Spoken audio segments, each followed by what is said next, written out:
Hi, അസ്സലാമു അലൈക്കും. Welcome to Shaz world. ഇന്ന് നമുക്കൊരു സിമ്പിൾ ബ്രേക്ക്ഫാസ്റ്റ് ഐറ്റം ചെയ്താലോ? നല്ല ടേസ്റ്റിയും ഹെൽത്തിയുമായിട്ടുള്ള പനീർ മസാല ദോശ ഉണ്ടാക്കാം നമുക്കിന്ന്. അതിന് വേണ്ടിയിട്ടുള്ള ഇൻഗ്രീഡിയൻസ് എന്തൊക്കെയാണെന്ന് നോക്കാം. ഒരു ഉള്ളി, വലിയ ഉള്ളിയാണ് എൻ്റെ അടുത്തുള്ളത്. നിങ്ങളുടെ അടുത്ത് ചെറുതാണെങ്കിൽ 2 ചെറിയ ഉള്ളി, തക്കാളി, വെളുത്തുള്ളി, ഇഞ്ചി, പച്ചമുളക്, പിന്നെ ഒരല്പം കറിവേപ്പിലയും മല്ലിച്ചപ്പും, പിന്നെ നമ്മുടെ മെയിൻ ഇൻഗ്രീഡിയൻ്റായ പനീർ. ഇവിടെ ഇപ്പം ഇത് 15 പനീർ ക്യൂബ്സാണ് ഞാൻ എടുത്തിരിക്കുന്നത്. മുളക് പൊടി, മഞ്ഞൾപ്പൊടി, പിന്നെ ഒരല്പം ഗരം മസാല.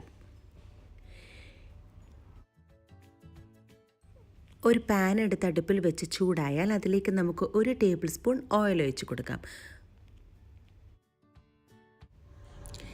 ഇതിലേക്ക് ചെറുതായി അരിഞ്ഞ ഉള്ളി ചേർത്ത് നമുക്കൊന്ന് വഴറ്റിയെടുക്കാം.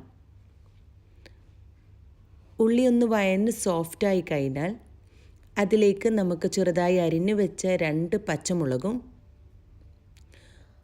1 ടീസ്പൂൺ ഇഞ്ചിയും 1 ടീസ്പൂൺ വെളുത്തുള്ളി ചതക്കിയതും ചേർത്ത് അതിൻ്റെ പച്ചച്ചുവ മാറുന്നത് വരെ ഒന്ന് നല്ലപോലെ വഴറ്റിയെടുക്കുക.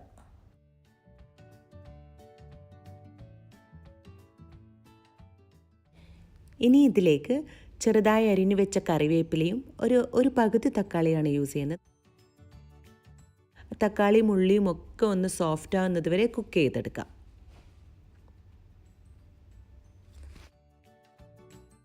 ഇപ്പോൾ നമ്മുടെ തക്കാളിയും ഉള്ളിയും ഒക്കെ നല്ലപോലെ സോഫ്റ്റായി വന്നിട്ടുണ്ട്. ഇനി അതിലേക്ക് 1 ടീസ്പൂൺ മുളക് പൊടിയും 1/4 ടീസ്പൂൺ മഞ്ഞൾപ്പൊടിയും ചേർത്ത് അതിൻ്റെ പച്ചമണം മാറുന്നത് വരെ ഒന്ന് വഴറ്റിയെടുക്കാം.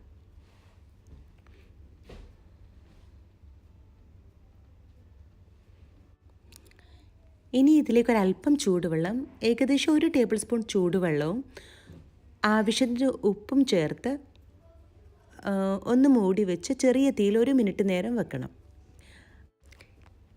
ഇനി നമുക്ക് നമ്മുടെ മെയിൻ ഇൻഗ്രീഡിയൻ്റായ പനീർ ആഡ് ചെയ്ത് കൊടുക്കാം. ഇതിപ്പോൾ ഞാൻ കൈകൊണ്ട് നല്ലപോലെ ഉടച്ചു വെച്ച പനീറാണ്. അത് ഇതിലേക്ക് ചേർത്ത് മസാലയുമായി ഒന്ന് നല്ലപോലെ മിക്സ് ചെയ്തെടുക്കണം.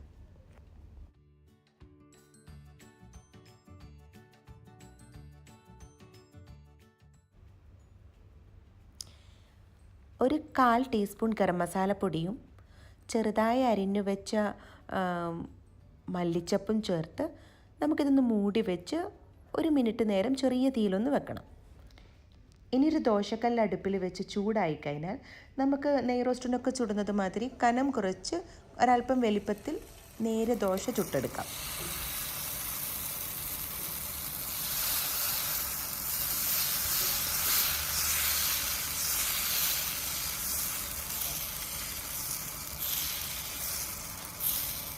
ഒരല്പം നേരം ഒന്ന് മൂടി വെക്കുക.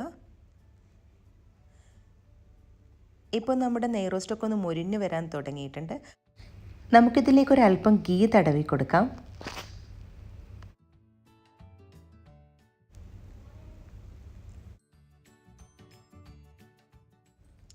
ഇനി നമുക്ക് നമ്മൾ നേരത്തെ തയ്യാറാക്കി വെച്ച പനീർ മസാലക്കൂട്ട് ഇതിലേക്ക് ആഡ് ചെയ്ത് കൊടുക്കാം. അതൊന്ന് സ്പ്രെഡ് ചെയ്ത് ചെറുതായി അരിഞ്ഞ മല്ലിച്ചപ്പ് നമുക്കിതിൻ്റെ മുകളിലേക്ക് തൂക്കി ഒന്ന് ഫോൾഡ് ചെയ്ത് കൊടുക്കാം. നല്ല ക്രിസ്പിയായ ദോശയാണ് കേട്ടോ.